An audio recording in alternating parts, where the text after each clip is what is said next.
خواتي خواتاتي مسلخ عليكم. أهلا وسهلا مرحبا بكم يا جماعة الخير. J'espère que vous allez bien, j'espère que vous vous portez bien, j'espère que vous passez une belle fin de journée de ce 27 avril 2023 et que vous arrivez à profiter de cette semaine de l'Aïd qui nous a permis normalement de célébrer certaines valeurs spirituelles et mystiques comme les retrouvailles, la réconciliation, la tolérance, la bonté mutuelle, l'acceptation de l'autre, l'ouverture d'esprit, l'ouverture vers l'autre, la main tendue vers l'autre.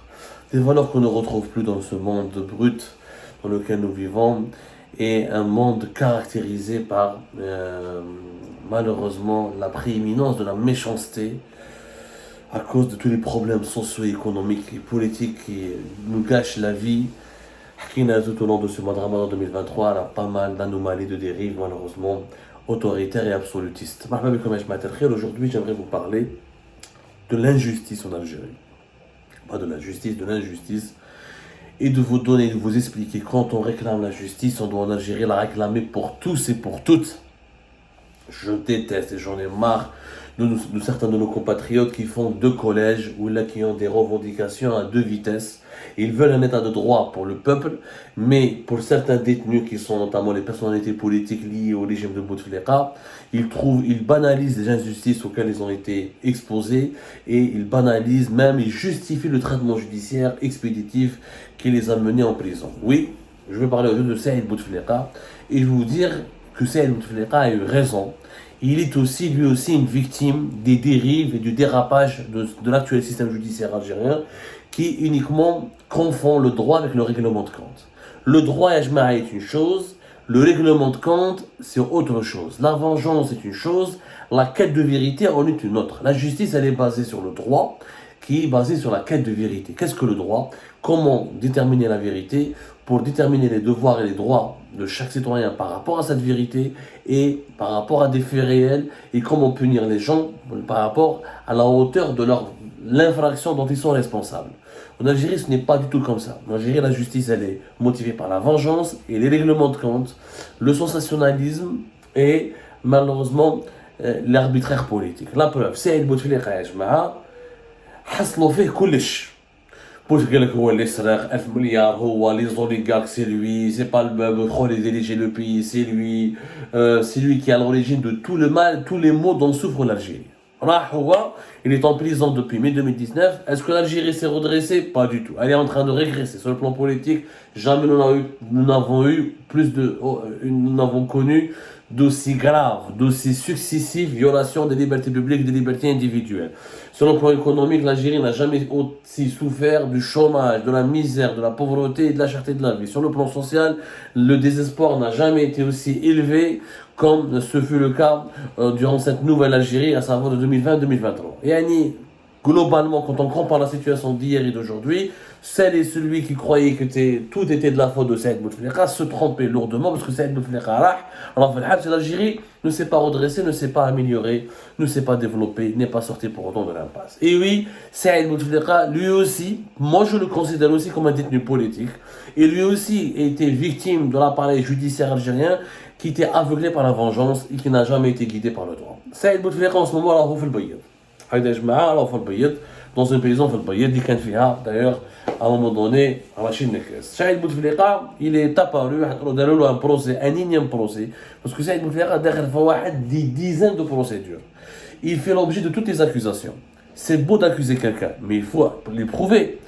On ne peut pas affirmer la culpabilité de quelqu'un tant qu'il n'y a pas de preuve de sa culpabilité. Mais en Algérie, on met quelqu'un en prison, on lui colle 50 000 accusations et on ne prend même pas le temps nécessaire de respecter sa présomption d'innocence et on ne prend même pas le temps nécessaire de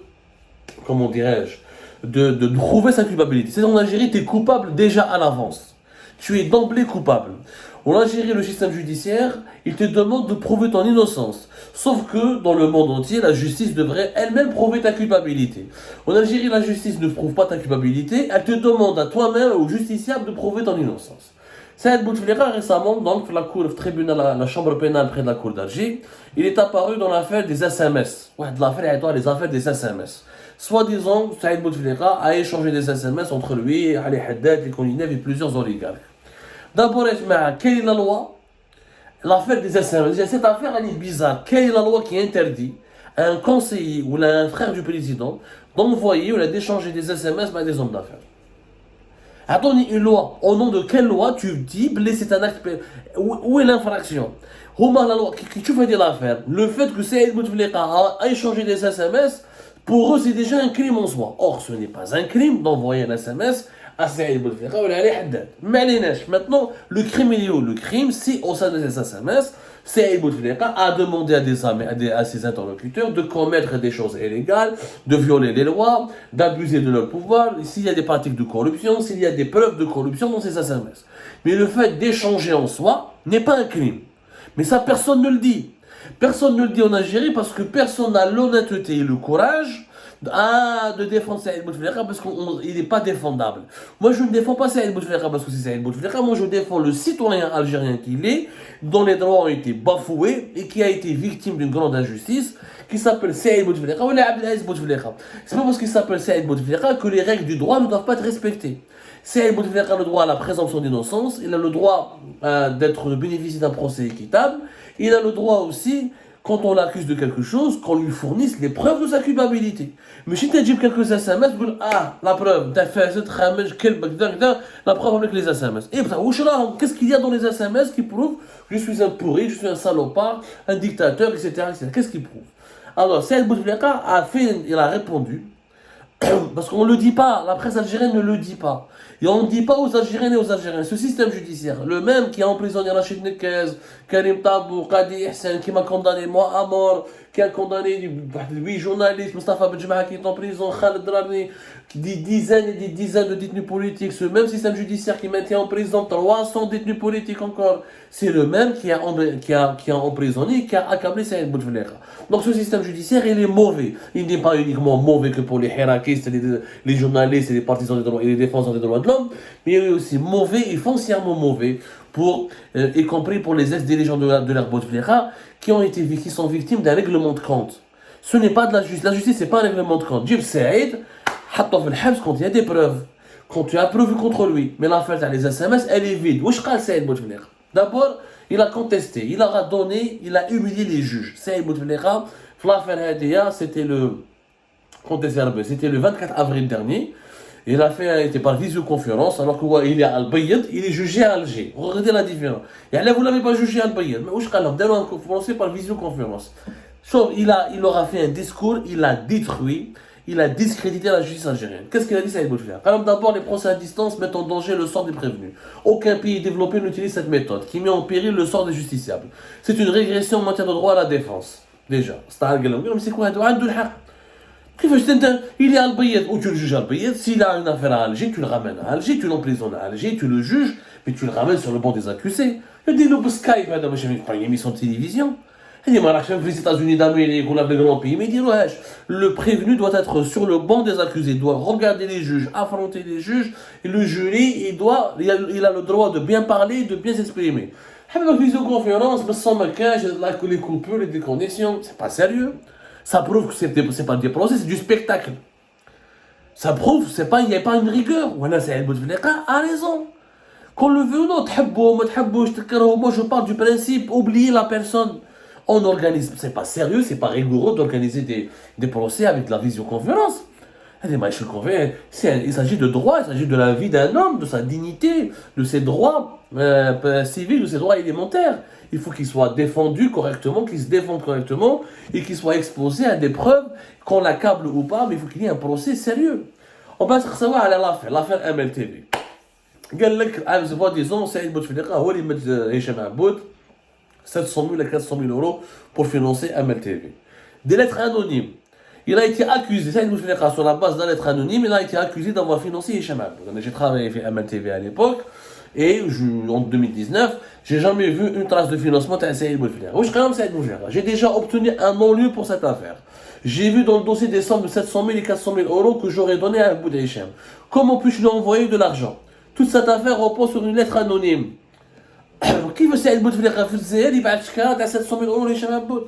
كيفاش تخرج الشكارة هذه؟ سعيد بوتفليقة لوي ميم كاش من هذه عنوبليس تقول دي زون دافير تحكوت كونيناف كالكو زوليغا كربرا بالك ce sont des hommes d'affaires mais il n'y a pas Saïd Bouteflika il n'envoie pas l'argent directement لهشام عبود Il faut être fou.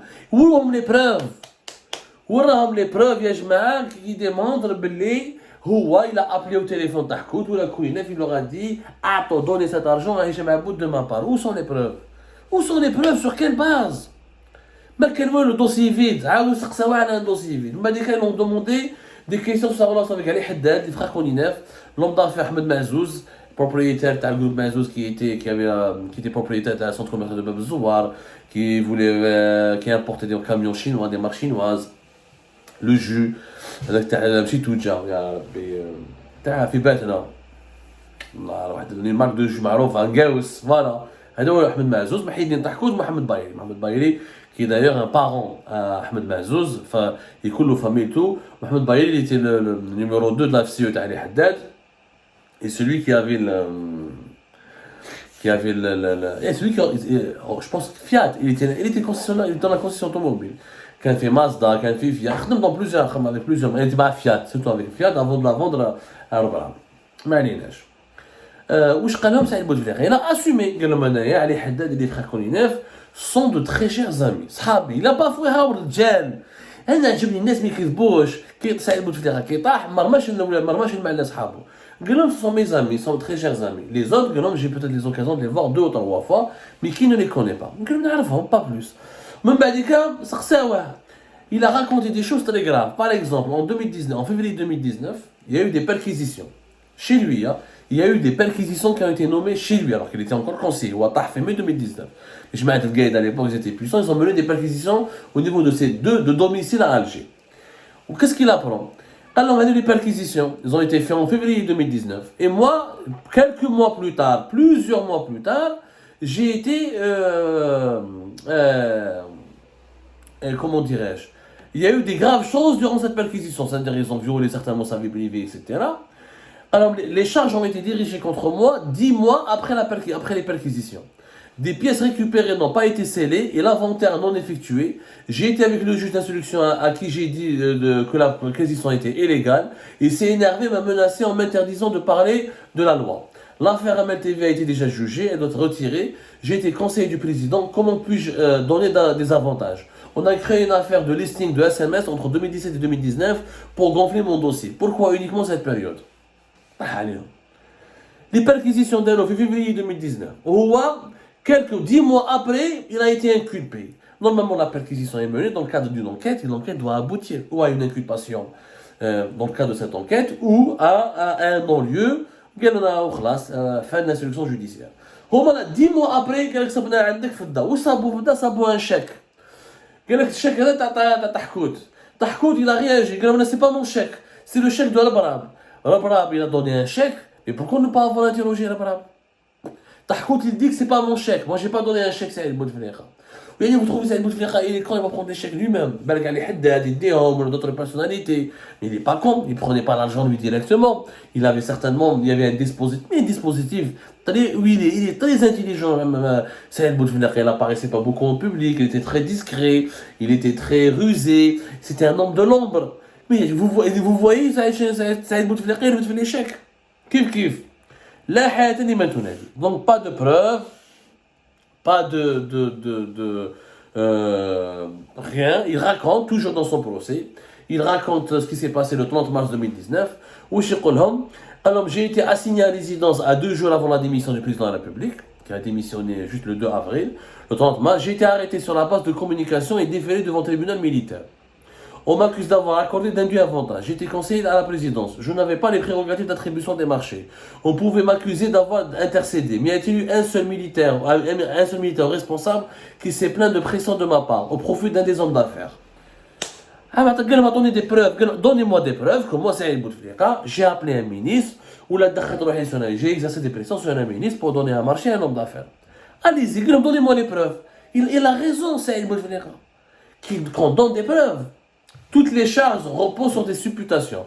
J'ai déjà été jugé, j'ai obtenu la relaxe pour plusieurs dossiers, notamment pour un dossier d'abus de fonction et de dissipation de biens. Pourquoi je suis toujours poursuivi? Lorsque nous sommes devant la falsification, la délépédition des documents, que reste-t-il de la justice? Je ne suis pas poursuivi pour corruption. Tout ce que je possède est sur cette page que vous avez dans le dossier. Je n'ai qu'un seul logement, acquis grâce à mes revenus de conseiller durant 20 ans. يعني ما كارثه يا جماعه. سعيد بوتفليقه اعطوني دي بروف، اعطوني دي بروف يا جماعه كي ديز باللي انايا سرقت ودرت وشي انترفوني اكسيتيرا. اعطوني دي بروف، اعطوني دي بروف. ولا ومن بعد جاو لي فخير كونينيف اكسيتيرا هضروا عليهم اكسيتيرا. هادو لي كونينيف ما نحكوا عليها لافير دي كونينيف توجور اون غروند انجستيس. والله يا جماعه كسروا اون فامي. Oui, ils ont trafiqué à un moment donné, ils ont eu des torts, mais la majorité de ce qu'on leur reproche, ça relève du commercial. Et ce sont des affaires qui peuvent être sanctionnées par des redressements fiscaux, par le paiement d'amendes, par des... C'est un problème qui relève avec les impôts.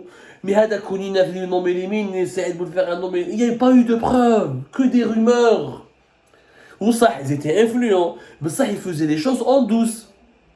Il n'y a pas un cache des preuves qui démontrent que Saïd Bouteflika ou Grada Koninef, ou Malik les ministres, ou ils les marchés, mais cache. Il y avait des... Mais c'était beaucoup plus... C'était raffiné. D'abord, on a géré les ministres qui ne font يعرف بلي اللي حدث صاحب بوتفليقه صاحب السعيد المينيس وحده من دون المارشي ما يستناش السعيد يعيط ولا يحدث كان هو يهضر اسم السعيد بوكو بلوس الى السعيد سي رار السعيد بوتفليقه l'autoriser à parler en son nom. Il y a eu des événements, il y a eu des faits. Mais pour enquêter sur les faits, il faut les preuves. Et il ne faut pas accuser les gens, on a gonflé les dossiers, on a gonflé l'affaire des SMS, on a pris les SMS qui ont été échangés Saïd Bouteflika et ses amis de 2017 à 2019, on les a rajoutés dans des dossiers judiciaires juste pour gonfler le dossier judiciaire parce que la justice algérienne n'a pas de preuves. Comme on n'a pas de preuves, il y a les SMS. Donc c'est un ami Ali Haddad. Donc lui, Ali Haddad est un corrompu, donc Saïd Bouteflika est un corrompu. Mais c'est pas comme ça que ça marche la justice. Ce n'est pas comme ça. Un procès, c'est des preuves, c'est des pièces à conviction. C'est des éléments factuels. Mais avec des preuves, tu donnes la relax. Tu condamnes sur la base le crime doit être puni sur la base des éléments qui prouvent l'authenticité, la véracité du crime. C'est ça le droit. Il y a un crime parfait, c'est là qu'on m'a caché les preuves. Tu es obligé de le relâcher. À l'instruction, aux enquêteurs, aux juges d'être intelligents et de trouver les preuves. Et on peut condamner Saïd Bouteflika pour certaines affaires. Oui, il a abusé de ses fonctions. Oui, il a détourné ses fonctions pour des affaires d'enrichissement. Oui, il a parlé, il a utilisé la fonction de son frère comme président de la République pour avoir de l'influence. Mais ce n'est pas de la corruption directe. Ce n'est pas de la dilapidation de l'argent direct.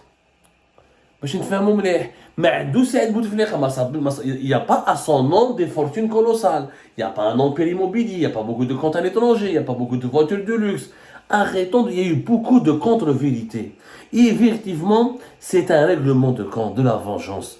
Parce que Saïd Bouteflika, le pouvoir, son clan est tombé. Gay Salah voulait se venger contre lui. Jet Bon, il a aggravé, lui aussi voulait se venger contre lui. On lui a collé mille et une affaires. Sur la base que de rumeurs, de supputations et de mauvaises interprétations. Aucune règle du droit n'a été respectée dans l'affaire de Saïd Bouteflika. Comme aucune règle de droit n'a été respectée dans les affaires de Bouyahia, tous les ministres, les anciens responsables, le régime Bouteflika sont victimes de règlements de compte et de vengeance. Il n'y a pas eu de procès équitable. Les procès équitables prennent du temps.